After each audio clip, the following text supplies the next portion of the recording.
Me gustó comenzar con esta pregunta, que es de un conocido cineasta, sobre el futuro.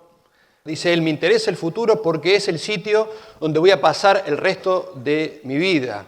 El sitio donde voy a pasar el resto de mi vida. Y me gustaría que ustedes también se preguntaran esto. ¿Me interesa el futuro? ¿Nos interesa el futuro? ¿El futuro de la Iglesia? ¿El futuro de la humanidad? Si la respuesta es afirmativa a estas preguntas, yo creo que la charla les va a interesar. Y si no, espero al final de la charla poder convencerlos de que realmente es algo que nos importa, que nos interesa. Hace unos años, caminando por una calle de Roma, se me acerca una camioneta, una persona simpática, sonriente, me dice: «Padre, ¿lo llevo?». Y yo le digo: «Sí, pero no sé a dónde voy». Le digo, estaba buscando una zapatería para cambiar mis viejos mocasines. Me dice: «Padre, no se preocupe, yo lo llevo». Lo cierto es que esta persona simpática, amable, era nada menos que gerente de proyectos de IBM, que es una de las empresas de tecnología más grandes del mundo. Después de Walmart, es la que más empleados tiene en el mundo. Lo cierto es que este era el gerente de proyectos de IBM y me empezó a contar básicamente todo lo que él hacía, en qué consistía su trabajo de gerente de proyectos, lo cual obviamente me resultó sumamente interesante. Pero de las cosas que más me llamó la atención era justamente la pasión, la creatividad, ese sentido que tenía él de liderazgo, de liderar un equipo, no solo en el caso personal, sino de las empresas. A partir de ahí empecé a pensar cómo es que las empresas tienen o trabajan con tantísima pasión, con tantísimo esfuerzo para buscar el mejor producto o desarrollar la mejor idea para liderar el mercado, o liderar a nivel mundial. Esto siempre me produjo un gran interrogante. ¿Cómo es que nosotros no teníamos esa misma inquietud, ese mismo interés por llegar tan a fondo con cada una de las cosas? Y me acordé de aquella frase del Señor que dice: los hijos de este mundo son más astutos que los hijos de la luz. Pero pensaba, está bien, más astutos puede ser, pero más astutos, más apasionados, con mayor liderazgo. Esto había algo que evidentemente no me cerraba. ¿Por qué estaba todo esto en manos de ellos? Y me lo pregunto, y quisiera que se lo pregunte, ¿por qué nosotros parece que nos conformamos con menos? ¿Por qué nos conformamos con hacer las cosas más o menos del mismo modo siempre? ¿Por qué no estábamos a ese nivel? Eso era algo que me preocupaba. Ellos lo hacían por una corona perecedera, por dinero o por mantener su posición en el mercado. ¿Y nosotros no teníamos razones para llegar tan lejos, para ponerle tanta pasión, para hacerlo con tanta pasión? En el año 85 el cardenal Ratzinger nos tiró este baldazo de agua fría. Dijo que los cristianos son de nuevo minoría, más que en ninguna otra época desde finales de la antigüedad. Tremendo. De hecho, busqué las estadísticas. Actualmente el cristianismo es el 30% de los hombres son cristianos, el 30% solamente. Esa es la minoría.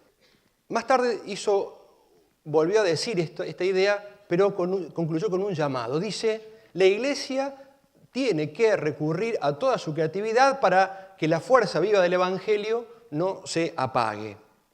Atención al que hacía este llamado. Ustedes saben que el cardenal Ratzinger entonces, luego el Papa Benedicto, representó siempre la línea más férrea de la tradición. Entonces, que él usara esta palabrita podía ser un poco desconcertante. No era una palabra propia del vocabulario de los tradicionales. Era algo que, como digo, desconcertaba un poco. En general, la idea que teníamos era esta, de que creatividad mata tradición. Como que no son cosas compatibles. Pero Benedicto insistía sobre esto. Fíjense, ya como Papa va a decir: el destino de una sociedad depende siempre de minorías creativas. Y la frase completa agrega: los cristianos creyentes deberían concebirse a sí mismos como tal minoría creativa y contribuir a que Europa recobre nuevamente lo mejor de su herencia y esté al servicio de toda la humanidad. Contundente, si lo piensan un poco, contundente la frase de Benedicto. Y después vuelvo a insistir más adelante: son las minorías creativas las que determinan el futuro. Acuérdense cómo empezamos la charla. ¿Nos interesa el futuro? Y ahora el Papa Benedicto nos está diciendo: son unas minorías creativas, con esta palabrita que aparece de vuelta por tercera o cuarta vez, porque la va a decir muchas veces más, las que determinan el futuro. Dice, y vuelve a insistir en el llamado. Y en este sentido, la Iglesia Católica debe concebirse como minoría creativa que tiene una herencia de valores que no son cosas del pasado, sino que son una realidad muy viva y muy actual. O sea, en definitiva, Benedicto estaba llamando a conciliar dos cosas, la tradición y la creatividad. Dos cosas que parecían enemigas hasta ese entonces, parecía que una cosa competía con la otra. Este plan para un alma grande, si hubiera estado hoy de vuelta San Ignacio o un San Francisco Javier, hubiera sido realmente toda una aventura digna de los grandes apóstoles y aventureros. Y sin embargo, no parece que haya despertado de golpe, a partir de que lo dijo, un auge de líderes creativos que salen a la conquista del mundo. Y sin embargo, era interesante llamado, era suficientemente atractivo como para ir detrás de esto. Tal vez no era el momento, tal vez estamos acercándonos a ese momento, tal vez sea este el momento. Víctor Hugo decía que no hay nada más poderoso que una idea a la cual le ha llegado su hora. Dios quiera que esta sea efectivamente la hora. Pero vayamos a este concepto, porque Benedicto lo que hace es, resalta en esas citas que hemos leído, lo de las minorías creativas, o sea, un pequeño grupo. El liderazgo siempre no es de las masas, en general son unos pocos que influyen determinantemente en el resto. Ahora, cuando uno piensa en el liderazgo, si yo les dijera a ustedes, bueno, a ver, piensen en un líder, y ustedes tuvieran que imaginar algo, formar una imagen en su cabeza, probablemente lo que yo vería al proyectarlo sería algo así, aparecerían personajes como estos, diversos, depende del ámbito, militares, políticos, empresarios, líderes religiosos, como tenemos aquí. Y detrás de esto hay un primer mito que yo quisiera deshacer en este día, es el estereotipo del líder. Y el estereotipo del líder principal es de que el líder es siempre el que manda. Porque acá tenemos varios personajes de distinto tipo, pero todos mandan, todos tenían autoridad. Y esta es la primera cosa que tenemos que corregir en nuestra perspectiva acerca del liderazgo. Dicen que la estadística sobre el liderazgo en las empresas determina que hay una tremenda crisis. O sea, que la mayoría o la gran mayoría de los que son jefes, o sea, de los que mandan, no son, sin embargo, líderes, no tienen las cualidades de líder. Evidentemente no se oponen. Lo ideal sería que hubiera un jefe o alguien que manda que además tenga liderazgo. Pero en general no hay que asociar una cosa necesariamente con la otra. El líder, el que manda, el que lidera, puede no ser el que manda y sin embargo es el que arrastra o mueve a los otros. Otro mito, el líder actúa como macho alfa. No sé si ustedes conocieron esos gorilas lomos plateados que cuando llegan hay que correrse. Bueno, esa es la idea a veces que tenemos del líder, como alguien que tiene una capacidad de imponerse a los demás por su imagen, por su fuerza, por su modo de hablar. Bueno, este es el segundo error, podríamos decir. Si ustedes leen un poco las estadísticas, van a ver que muchos personajes del mundo de la política o de las empresas o de la ciencia, teniendo un perfil de personas más reservadas, sin embargo, han llegado a ser grandes líderes. Tenemos asociado al tímido con una persona que es incapaz de liderar. Y podríamos poner un tercer error sobre el concepto de líder, que es el del líder como único hombre grande, el que se lo sabe todo, el que lo dice todo, lo indica todo, como si él fuera el centro y la figura de la película que se va a llevar adelante. Estos líderes en general lo que motivan es a un seguimiento más lento, más inactivo, con falta de proactividad. En general, los seguidores no desarrollan sus talentos. El líder que se lo sabe todo, el único hombre grande, no busca descubrir y potenciar los talentos de sus seguidores y produce justamente esto. En cambio, el líder verdadero, ¿qué hace?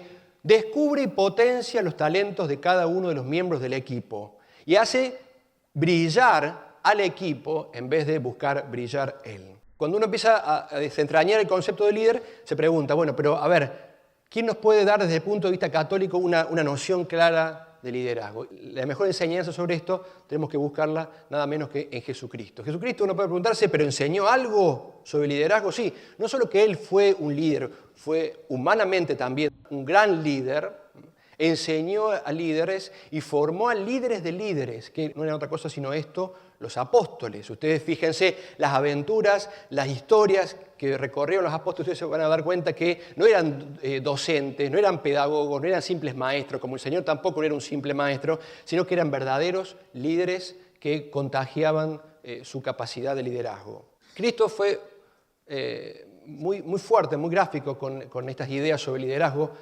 Nos llamó o nos dijo que éramos nosotros luz del mundo. Acuérdense, minoría creativa, ¿no? Hagamos la conexión con las cosas. También que éramos sal de la tierra, que éramos levadura en la masa. Y si ustedes se fijan, hay un patrón común en todas estas afirmaciones de Cristo. La sal de la tierra, la luz, la levadura, son todas cosas pequeñas, minoría en el conjunto, pero son capaces de determinar el futuro, son capaces de determinar la masa. Por eso Benedicto no parece desesperarse ante esta idea, porque ha sido propio siempre de la Iglesia ser algo pequeño que tiene una incidencia determinante sobre la masa. La mayoría coincide en que el líder es alguien que influye de modo positivo y de un modo sostenido a lo largo del tiempo. Coinciden en que el líder es el que mueve a la acción, una acción que transforma y que transforma al mismo sujeto. Y la pregunta que siempre surge es ¿cómo? ¿Cómo logra el líder esto? ¿Cómo hace que los otros hagan? ¿Cómo transforma? Ya vimos que mandar no era necesariamente la vía. De hecho, mandar tiene que ver muchas veces con mover a alguien externamente, por lo externo. Es como mover una ficha de ajedrez. El líder tiene la capacidad de mover desde adentro, Es como si pudiéramos decirlo, poner ejemplo, la pieza de ajedrez con vida. Es como si pudiera el líder insuflarle vida a una pieza de ajedrez. Esta es la capacidad, el don del líder. Y esto nosotros lo llamamos inspirar. Esto es inspirar. Inspirar, podríamos decir, es el liderazgo nivel Dios. Inspirar es la cumbre, la cima del liderazgo. Inspirar consiste justamente en poner en el otro lo necesario para que el otro quiera y se mueva hacia el fin que hemos visto y que nosotros queremos que él siga. Y esto es lo que hace Dios. ¿Por qué decimos que es nivel Dios? Porque esto es lo mismo que hace Dios. Con nosotros Dios trabaja inspirándonos, no nos da una indicación, no nos mueve externamente cada día, sino que sutilmente, suavemente, a través del Espíritu Santo en nosotros nos inspira, nos mueve. Si uno quiere saber qué tan líder es, qué tan líder soy, porque yo lo que quisiera en este día es que realmente ustedes queden inspirados también a esto, porque, como decimos, no es una vocación para unos pocos. Para unos pocos es demandar, pero liderar es para todos. Liderar de distintas maneras es para todos, y sobre todo para todos los católicos que hemos sido bautizados y hemos sido formados como apóstoles. ¿Cuál es el test? Podemos preguntarlo. Si mis acciones inspiran a otros a soñar más, ver el futuro, aprender más, a ser mejores, eres un líder. Somos líderes. Cuando uno entra entonces en este ámbito, seguimos del liderazgo católico, uno dice, bueno, ¿por dónde voy a comenzar? De hecho, me pasó, cuando empecé con toda esta historia, dije, ¿por dónde comienzo? Fui a bibliotecas y encontré libros infinitos sobre liderazgo. Las 10 claves, las 100 claves, las 5, el mejor líder, cómo liderar en 10 minutos, todo. Después resulta que, claro, todos los consejos están buenos, pero todos tienen una perspectiva muy humana y son útiles, no descarten nada de esto porque son útiles, pero sin embargo faltaba la médula del liderazgo católico. Y por eso me gustó tomar como ejemplo, como referente a San Ignacio de Loyola, un gran líder y un gran formador de líderes. Esto fue la compañía de Jesús, ustedes piensen, hace ya casi 500 años que lidera en la iglesia. Y sí, lidera en la iglesia, o sea, tiene una influencia determinante en la iglesia. ¿Y cómo logró esto San Ignacio? ¿Cuál es el secreto del liderazgo ignaciano? ¿Cuál es la sustancia del liderazgo ignaciano? Podríamos decir que las sustancias consisten en 4 cosas: conocimiento de sí, heroísmo, amor y creatividad. Esta es la sustancia. Entonces, veamos rápidamente cada una de estas notas por la cual nosotros, si entramos en estas vías, vamos a ir adquiriendo ese liderazgo que Dios espera de nosotros. La primera, por supuesto, es el conocimiento de uno mismo. Todos dicen, lo sabe cualquiera, que solamente el líder, el que entiende quién es, qué valora, qué quiere, es el que puede llevar a otros hacia algún lugar. El líder tiene la capacidad de saber lo que él quiere, entenderlo, darle forma, y por eso tiene una capacidad reflexiva muy importante. El liderazgo implica mucha reflexión, tiene la capacidad de llevar a otros a esa misma cosa que él ha visto. Conocimiento de sí es una tarea que no se termina nunca. ¿Por qué? Porque el mundo interior es muy complejo, estamos permanentemente cambiando.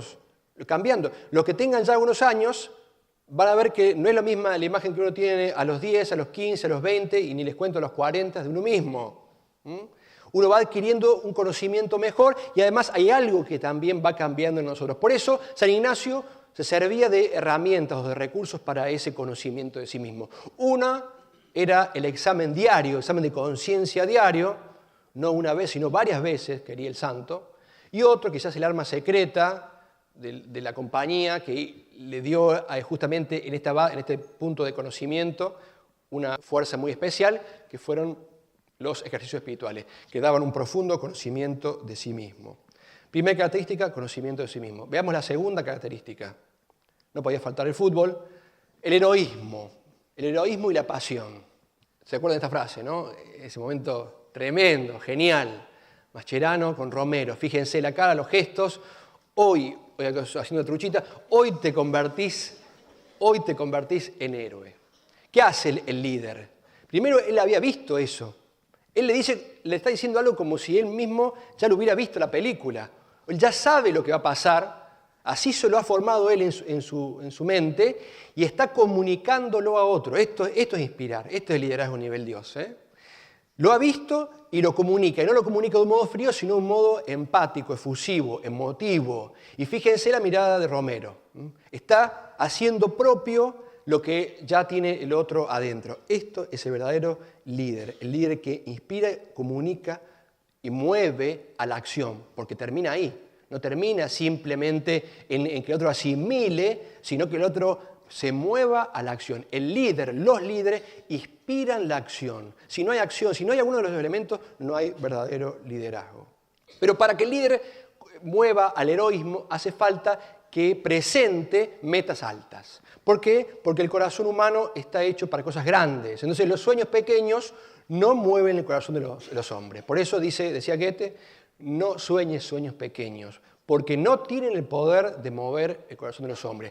¿Y por qué los creativos, por qué lo que veíamos al principio, las empresas, por qué arrastran, por qué se apasionan, por qué son tan creativos, por qué forman esos equipos que dicen yo quisiera estar ahí? Porque ellos presentan sueños grandes y a veces nuestros sueños son sueños demasiado pequeños como para mover el corazón de nadie, ni siquiera muchas veces el nuestro. Cuando uno vea estas cosas, ve la falta de pasión, la falta de motivación, uno dice, bueno, pero ¿cómo hago para motivar? ¿Cómo puedo motivar yo? No hay un botón mágico, no hay un botón que yo aprieto y motivo. O si quieren, sí, hay un botón, pero resulta que ese botón está en el interior. Y no hay nadie que lo pueda mover sino nosotros mismos. Nadie puede motivarte si no estás motivado, si no lo haces uno mismo, si no estás dispuesto a hacerlo uno mismo. Es importante que entendamos esto, que tenemos que estar dispuestos para que alguien pueda llevarnos y liderarnos. La tercera característica del liderazgo ignaciano es el amor. Fíjense lo que decía Maquiavelo, contrario a esta idea del amor. Ser temidos, no ser amados. Ser temidos es mucho más seguro que ser amado. ¿Por qué decía esto Maquiavelo? ¿Por qué decía que es mejor ser temido? Porque tenía un concepto del hombre muy distinto del que tenía Ignacio de Loyola. ¿Cuál era el concepto del hombre? ¿Qué era el hombre para Maquiavelo? Esto: seres ingratos, volubles, mentirosos, impostores, cobardes y ávidos de ganancia. Claro, si esto es el ser humano, evidentemente es mejor ser temidos que ser amados. San Ignacio tenía una visión completamente distinta del hombre y esto es característica del liderazgo católico. Dijimos que el líder descubre el potencial, descubre el talento y lo desarrolla en el otro. Pero y esto porque tiene una visión positiva del otro, del ser humano, de la creación del mundo. Entonces, porque tiene una visión positiva, es capaz de amar en el otro lo que Dios ha creado, lo que Dios ha puesto, y así proceder en todo con más amor que con temor. Fíjense, esta frase es completamente contraria a la de Maquiavelo. San Ignacio decía, tenemos que crear ambientes de más amor que de temor, seguidos y reconociendo el potencial en los otros, reconociendo lo que Dios ha puesto en ellos. Hasta aquí vimos las 3 características del liderazgo católico. Ahora vamos a hacer una pausa para ver un video y después seguimos con la segunda parte de la charla. Este video que vamos a ver ahora es una charla TED, de la cual nosotros quisimos tomar, justamente como decía, el formato para este tipo de charlas. Es bastante loco, no voy a decir más, basta con que sepan eso. Y después vamos a decir algunas cosas sobre el 4.º punto del liderazgo, que es la creatividad. Bueno, a ver si podemos ver el video.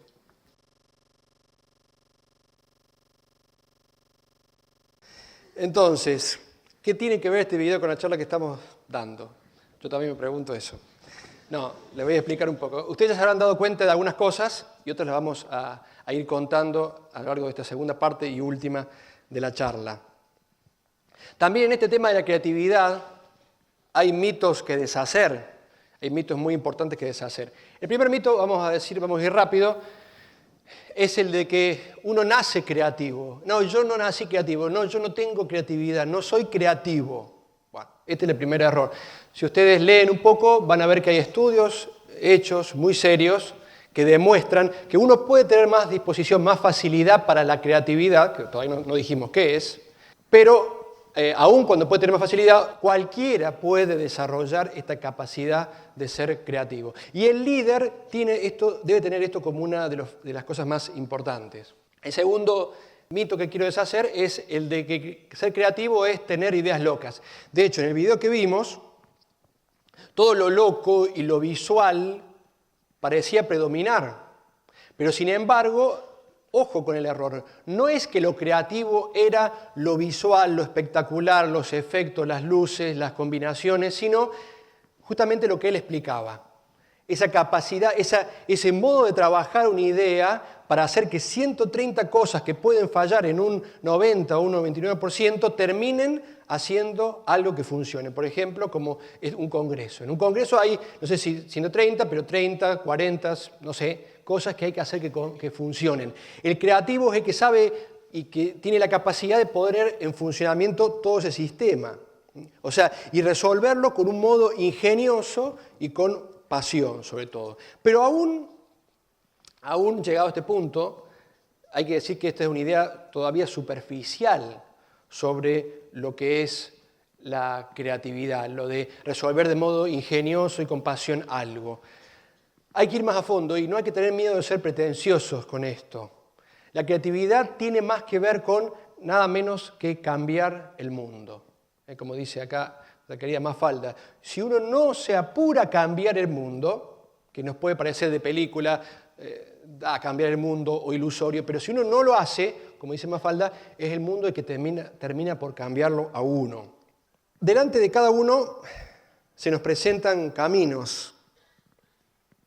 Todos los días hay cosas que nos gustan y cosas que vemos que tenemos que cambiar.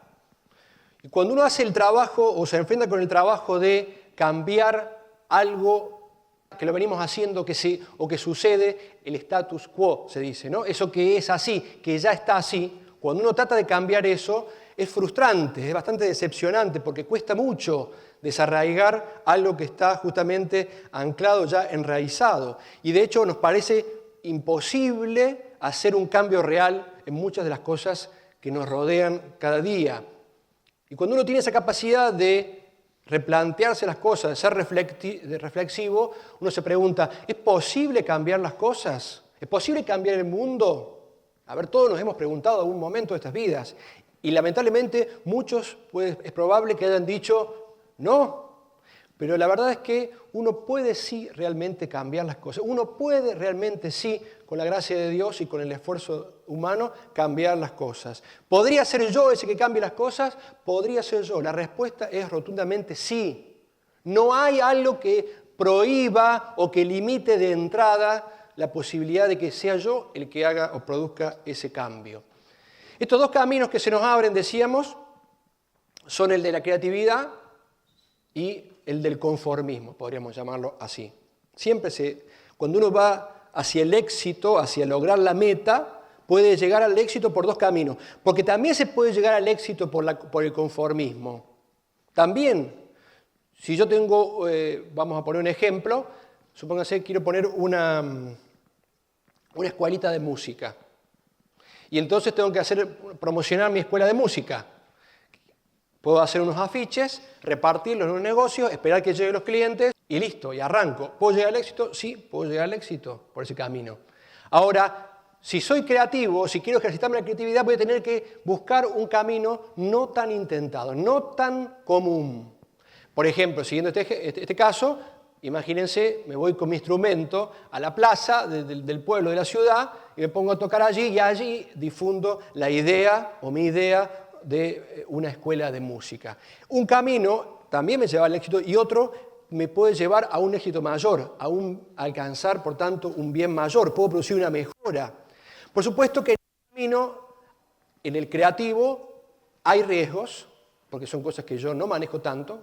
El riesgo es a veces más o menos elevado. Hay muchas dificultades y para poder llegar a eso tengo que aprender y desarrollar muchas cosas nuevas y el fracaso es muy posible. Es muy posible el fracaso. Siempre que intentamos algo nuevo tenemos grandes posibilidades de fracasar.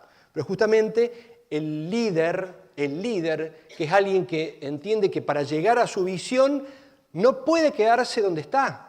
No puede hacer la misma cosa que hace siempre. Tiene que estirar sus capacidades. Esto es propio del líder creativo. Sabe que tiene que estirar sus capacidades. Yo sé hacer esto. Bueno, tengo que aprender algo más. Si yo sé hacer unas cosas de un modo, tengo que encontrar el modo distinto de hacerlo, vencer ciertos miedos, ciertos obstáculos. Esto es lo que llamamos salir de nuestra zona de confort. Salir de la zona que me da seguridad. Y esto es muy difícil. Los soñadores, a mí me gusta esta palabrita, los soñadores son personas que sueñan, pero que también hacen. Esto es un creativo. Cuando uno empieza a pensar que es un creativo, se imagina una persona imaginativa, pero la imaginación es lo que da el puntapié inicial, la idea inicial, como los tipos estos que decían, bueno, vamos a ver qué hacemos, qué cosa nueva, qué cosa sorprendente, qué cosa que me maraville. Ese es el puntapié inicial.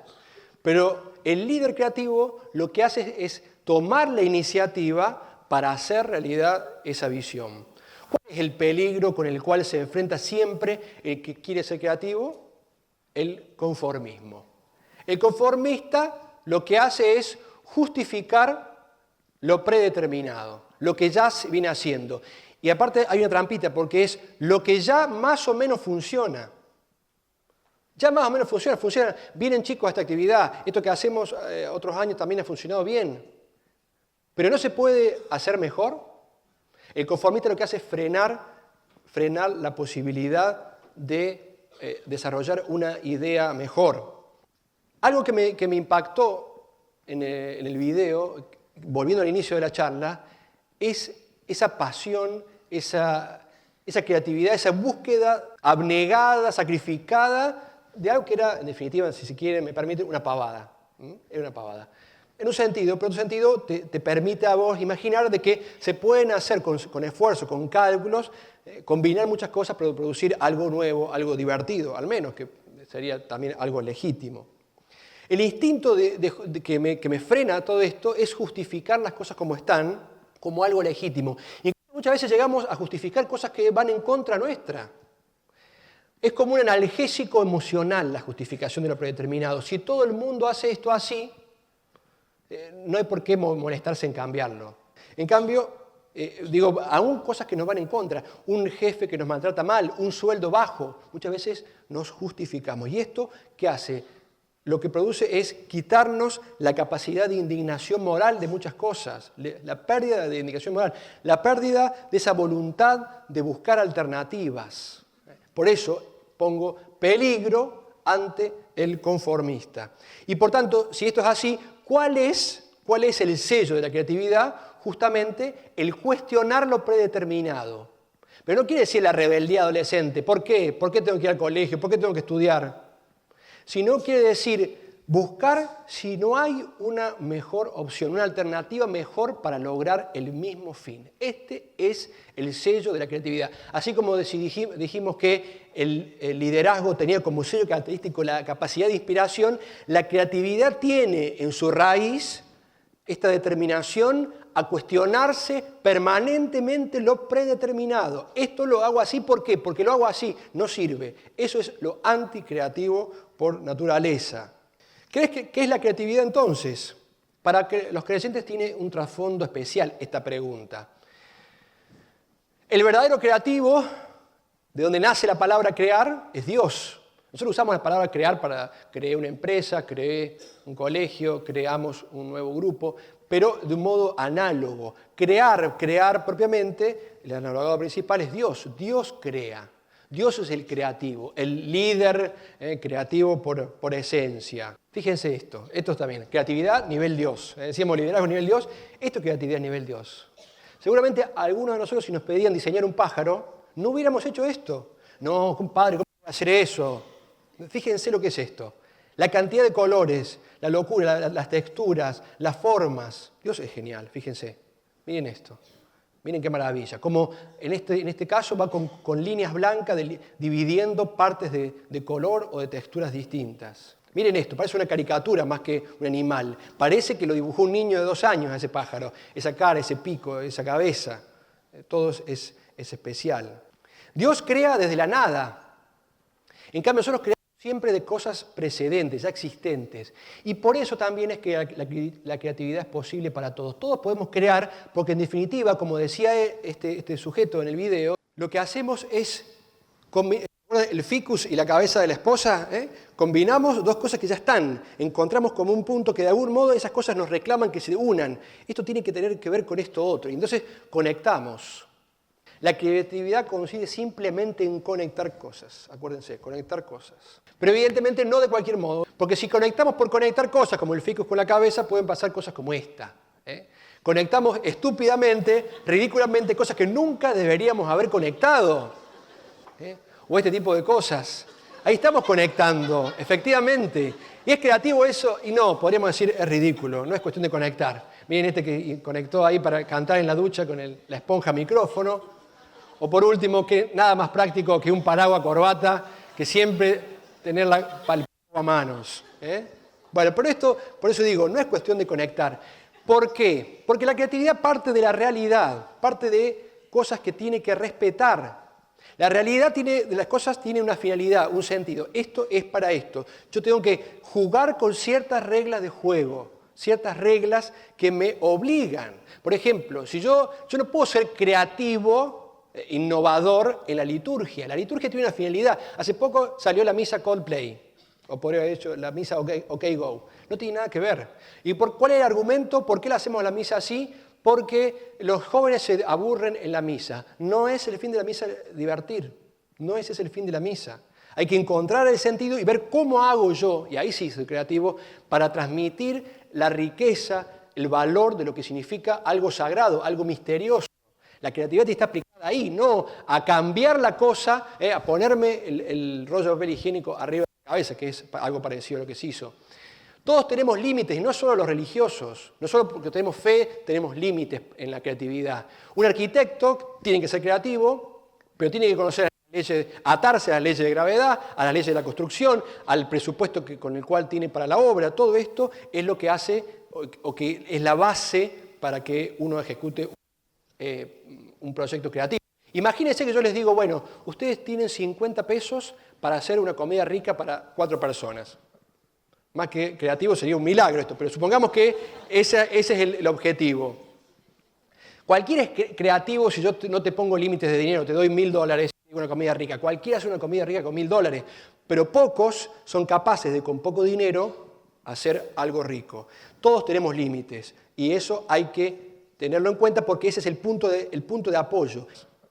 En cuestiones de estilo, nade con la corriente, en cuestiones de estilo. Pero en cuestiones de principios, sea sólido como una roca. Los principios son los puntos firmes. Ustedes vieron que las ruedas giran, hay un movimiento, pero el eje permanece inmóvil.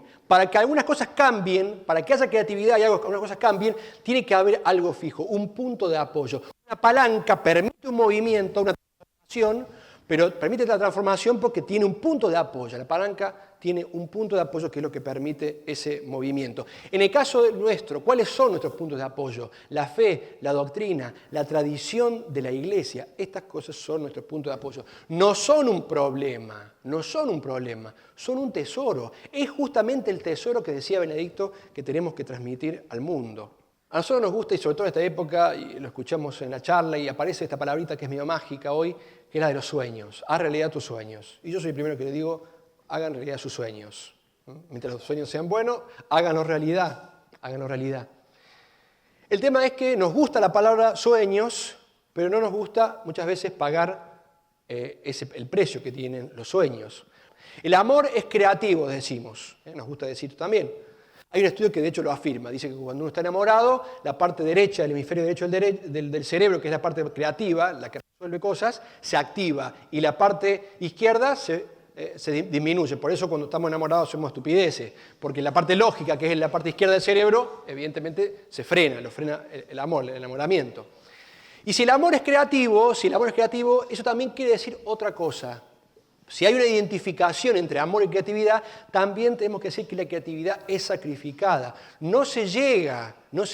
Estos hombres, a pesar de que el resultado parecía algo banal, no llegaron ahí sin muchos fracasos, sin muchos errores, hasta poder concretar esa idea que habían primero concebido.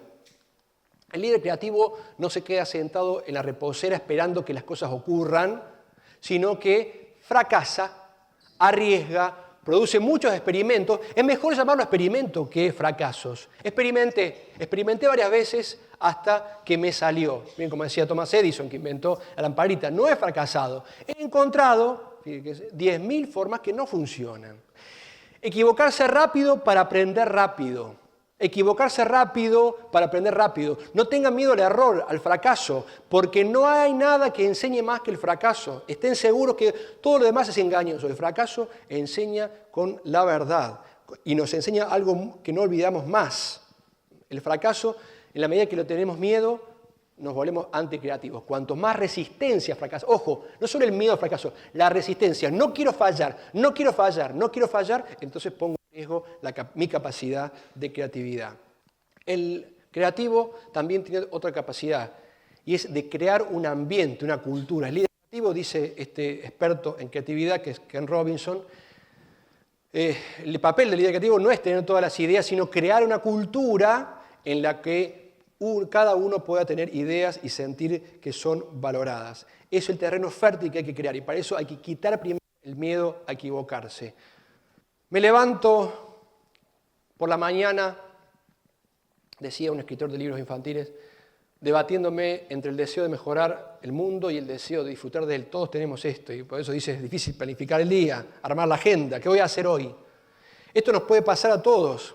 El líder creativo, que también siente esto, también siente esas ganas de hacer un montón de cosas para disfrutar del mundo, es capaz de poner su felicidad en un segundo plano, porque sabe que hay una felicidad mayor, que hay una satisfacción mayor en poder lograr esa oportunidad,